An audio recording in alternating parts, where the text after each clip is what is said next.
متحدہ عرب امارات نے آج پاکستان کے ساتھ وہی کام کیا ہے جو 2001 میں امریکہ نے کیا تھا۔ اس وقت امریکہ جو رچرڈ آرمیٹیج کی جنرل مشرف کو جو فون آیا تھا اس میں کہا گیا تھا کہ جناب آپ ہمارے ساتھ ہیں یا نہیں ہیں، اور اگر آپ ہمارے ساتھ نہیں ہیں تو ہم آپ کو بومب کر کے سٹون ایج میں بھیج سکتے ہیں۔ آج متحدہ عرب امارات کے state minister for foreign affairs کا ایک بیان پوری دنیا کے ذرائع ابلاغ میں ہیڈ لائنز بنا ہوا ہے کہ پاکستان نے جو مبہم قسم کا فیصلہ کیا ہے اس کے پاکستان کو سنگین نتائج بھگتنے پڑیں گے، اور اس کے ساتھ ساتھ یہ بھی حوالہ دیا گیا کہ جناب پاکستان نے جو فیصلہ کیا ہے اس سے بڑا واضح پتہ لگ رہا ہے کہ ایک میڈیا اور سٹیٹمنٹس کی حد تک کون آپ کے ساتھ کھڑا ہوتا ہے اور وقت آنے پہ آپ کے اصل دوست کون ہوتے ہیں۔ ساتھ ساتھ یہ بھی کہا گیا کہ گلف کوآپریشن کاؤنسل کے جو ممالک ہیں اور یہ عربز کا مسئلہ عربز کو خود ہی حل کرنا پڑے گا۔ پاکستان کا دفتر خارجہ اس پہ ابھی تک خاموش ہے۔ ناظرین، رؤف کلاسا صاحب، یو اے ای کی طرف سے جو لیٹسٹ وارننگ آئی ہے، تھریٹ آپ اسے کہہ لیں، اس کو کیسے دیکھ رہے ہیں، اور خاص طور پہ اس وقت جب پاکستان کی پارلیمنٹ کی طرف سے ایک متفقہ ریزولوشن آئی کہ ہم نے نیوٹرل رہنا ہے اس معاملے میں؟ سب باتیں اس پہ جو آپ نے بات کی ہے، ان کی جو یو اے نے دھمکی دی، اس کے دو امپلیکیشن ہو سکتی ہیں جو مجھے نظر آتی ہیں۔ ایک تو یہ ہے کہ وہاں پہ دولت کس کی یو اے میں پڑی ہوئی ہے، آپ کی میری تو نہیں پڑی ہوئی، نہ کاشف عباسی کی پڑی ہوئی ہے، وہ آصف زرداری کی پڑی ہوئی ہے۔ آپ خوف زدہ کس کو ہونا چاہیے تھے، نہ ہونا چاہیے یو اے کے اس دھمکی سے۔ بات تو وہ بھی ٹھیک کہہ رہے ہیں کہ بھائی صاحب ہم آپ کو اپنے ہاں رکھتے ہیں، آپ کو مال پانی یہاں پہ ملتا ہے، آپ نے یہاں پہ آ کے یہ محل خریدے ہوئے ہیں، آپ نے یہاں پہ جو آپ کی عیاشیں، ہم آپ کو کچھ نہیں کہتے۔ اسحاق ڈار صاحب کو خوف زدہ ہونا چاہیے، جن کے بیٹوں نے وہاں پہ تقریباً ان کے بارے میں مشہور ہے کہ انہوں نے آدھے سے زیادہ جو پراپرٹی انہوں نے خرید لیے، بڑے بڑے پلازے کھڑے کر لیے اور کروڑ اور آپ کہہ سکتے اربپتی بن گئے ہیں۔ یا میاں نواز شریف صاحب کو ہونا چاہیے، ایک تو حکومتی لیول پہ یہ ہونا چاہیے، یا ان لوگوں کو خوف زدہ ہونا چاہیے۔ پچھلے دن رپورٹ آئی تھی کہ دبئی میں سب سے زیادہ پراپرٹی جو ہے پچھلے 2013-2014 میں پاکستانیوں نے خریدی ہے، جو یہاں سے بلینز آف روپیز لے کے گئے ہیں یا ڈالرز لے کے گئے ہیں، اور وہ نجائز پیسہ تھا میرا خیال ہے، موسٹ آف دا پیسہ جو تھا یہاں سے نجائز پیسہ گیا ہے، انہوں نے پراپرٹی خریدی ہے۔ یہ تو میں آپ کو بڑے لیول پہ نقصانات بتا رہا ہوں کہ ان لوگوں کو خوف زدہ ہونا چاہیے۔ اب اس کے تھوڑے سے میکرو لیول پہ آتے ہیں کہ آپ کو ہمیں کیا نقصان ہو سکتا ہے۔ جو یو اے میں ہمارا ورکر ہے وہ میرا خیال دباؤ میں آئے گا، اسے آنا بھی چاہیے اس کے بعد تھریٹ کے بعد۔ اور صرف یو اے میں گلف کوآپریشن کاؤنسل 7 ممالک اور مجھے یاد پڑتے جب ہم نے اپنے اس پہ 92 پہ جو پروگرام کیا تھا میں نے اور عامر متین نے پہلے دن، اور جو ہمارے پروڈیوسر عدیل راجہ کو یاد ہوگا، میں نے اس وقت بھی کہا تھا کہ ہو سکتا ہے میں ذاتی طور پر اس بات کے خلاف ہوں کہ پاکستان کو ٹروپس نہیں بھیجنے چاہیے، ان کو نہیں ماننی چاہیے، لیکن آپ کے ملک کے نیشنل انٹرسٹ یہ ڈیمانڈ کریں گے کہ 7 ممالک ہیں اور دنیا بھر سے $15 بلین کے جو ریمیٹنسز آتے ہیں اس میں سے آپ کے 12 ارب کے قریب 10 سے 12 ارب ڈالر جو ہیں آپ کے انہیں 7 گلف کنٹری سے آتے ہیں۔ آپ کی وہاں پہ 20 سے لے کے 30 لاکھ جو آپ کا heavy price for ambiguous stand, تو یہ وہ ہیوی پرائس میرا خیال ہے دو ہو سکتی ہیں۔ ایک تو رولنگ ایلیٹ کو تھریٹ ہے، آپ کہہ سکتے اسحاق ڈار صاحب جنہوں نے وہاں پہ یہ پڑھی ہے، یہ وہاں پہ ریزولوشن کھڑے ہو کے پڑھے، اپنے بچوں کے وہاں پہ بہت بڑے بزنسز ہیں، یہ ان کو تھریٹ ہو سکتی ہے۔ آصف زرداری صاحب کو تھریٹ ہو سکتی ہے، جن کی پارٹی نے ووٹ کیا اس پہ انہوں نے آ کے کنسیڈ کیا ہے یا اس پہ اپنے انہوں نے وہ انڈورسمنٹ دی، ان کے لیے تھریٹ ہو سکتے ہیں۔ اگین کہ سب کے وہاں پہ ان کے بزنسز، ان کے تھریٹس ہیں۔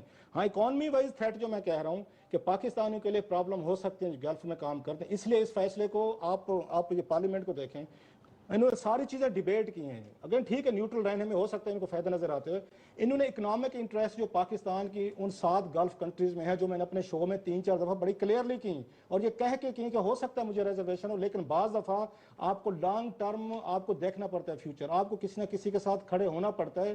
اور جو میرا خیال ہے یہ جو ایک ریزولوشن آئی ہے، آپ کہہ سکتے ہیں کہ نہ ہم اس کے بغیر رہ سکتے تھے، اور اگر یہ ریزولوشن پاس ہوتی تو بھی شاید ہم تنقید کر رہے ہوتے، یہ مشکل فیصلہ تھا میں سمجھتا ہوں۔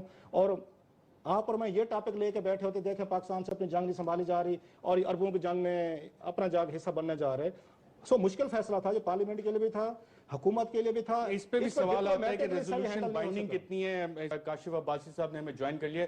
فواد صاحب، آپ سے ہی میں یہ جاننا چاہوں گا، پاکستان اس کو heavy price for ambiguous stand, اس مبہم فیصلے کی بھاری قیمت ادا کرنی پڑے گی پاکستان کو، یو اے کے state minister for foreign affairs کہہ رہے ہیں۔ دیکھیے ارشد، جس طرح سے رؤف نے ایکسپلین کیا، فیصلہ تو واقعی بہت ہی مشکل ہے. اس کی وجہ یہ ہے کہ دونوں طرف بہت انٹرسٹ ہے. ایک تو جیسا رؤف نے بتایا کہ پرابلم جو انڈیویجول سطح کے اوپر تو بہت سارے پاکستانی ہیں جن کے بزنسز وغیرہ ہوں گے. میں نے تو آج کا اسحاق ڈار صاحب سے شروع کر لیں. پراپرٹیز اگر آپ لوگوں نے واپس لینی ہے لینا شروع کر دیں اور چلتے جائیں. یہاں تو لسٹ ہی نہیں ختم ہونی. زرداری صاحب، نواز شریف صاحب اور ساری سندھ کی کیبنٹ، سارے ایم کے لوگ، وہ تو ایک لمبی لسٹ ہے، پھر اس میں پڑ جائیں گے. لیکن جو اس کی بحیثیت مجموعی ایک کاسٹ ہے وہ بھی بڑی زیادہ ہے. فرینکلی آپ دیکھیں 40 لاکھ کے قریب تو پاکستانی ہیں جو مڈل ایسٹ میں کام کر رہے ہیں. ان کا مستقبل کیا ہوگا اور ان کی آگے جو ہے وہ نوکریاں، ان کا معاشی جو معاملات ہیں ان کو کیا کرنا ہوگا. دوسری طرف پاکستان ایران کے خلاف بھی اس طرح سے نہیں جا سکتا. 20% یہاں پہ شیعہ ہے. الٹیمیٹلی جس طرح جو انہوں نے جو ریزولوشن ہے اس نے خود بھی تسلیم کیا ہے، الٹیمیٹلی یہ سیکریٹیرین ایشو بنے گا. ہم پاکستان اور ایران ہمارا نیبر ہے، ہم ان کے خلاف بھی نہیں کھڑے ہو سکتے.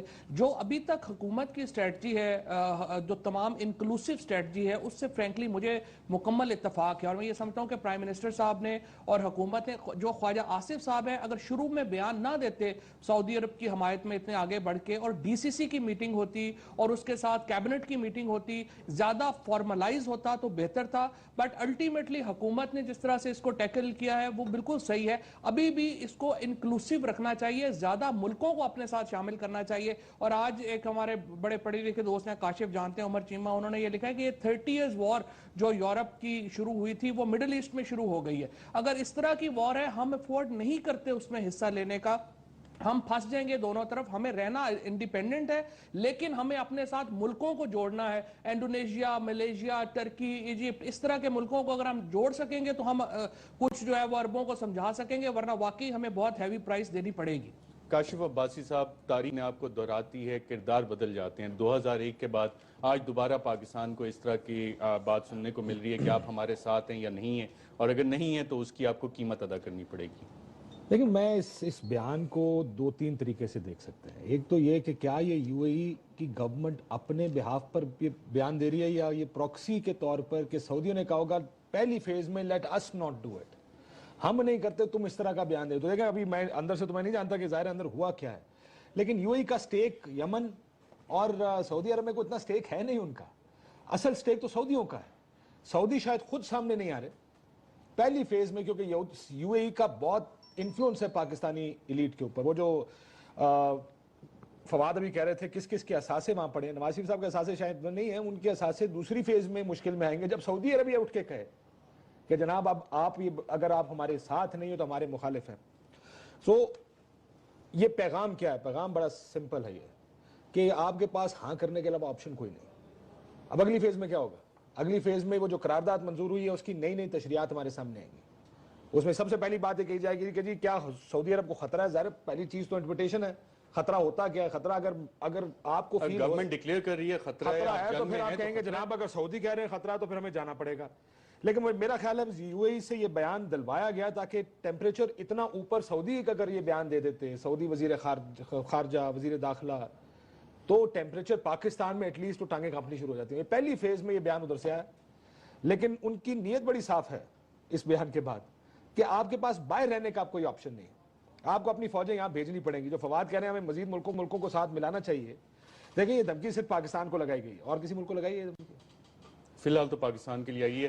ٹرکی کا بھی ذکر آیا ہے کہ جناب ٹرکی اور پاکستان جس طرح سے کھڑے ہو رہے ہیں ایران کے ساتھ، وہ بھی نوٹ کیا جا رہا ہے. لیکن دھمکی صرف ہمارے لیے، ہیوی کاسٹ ہمارے لیے. ہاں کیونکہ دھمکی ترکی کو تو دے نہیں سکتے. کرنی ہے تو ماسوا اس کے کہ ملک ہمارے ساتھ ہوں گے، ہماری طاقت نہیں بنے گی. ہمیں تو مجھے میں اگر اجازت دیں تو میں بات کر لوں. میں آپ کی بات ٹھیک ہے، آپ وہ طاقت بنانے کی بات کر رہے ہیں، بٹ جب اسٹیٹ لیول پر وزیر خارجہ اس طرح کا بیان دے دے نا فواد صاحب کہ آپ کو بڑی بھاری قیمت ادا کرنی پڑے گی، پھر آپ 10 ملک اپنے ساتھ کھڑا کریں. آپ کا خیال ہے ملیشیا کا کوئی انفلوئنس ہے سعودی عرب اور یو اے کے اوپر؟ انڈونیشیا کو انفلوئنس اپلائی کر سکتا ہے. ترکی کو بھی نوٹ کر رہے ہیں، لیکن ترکی کا ایک انفلوئنس ہے اس خطے کی سیاست میں ایز اے مسلم ملک.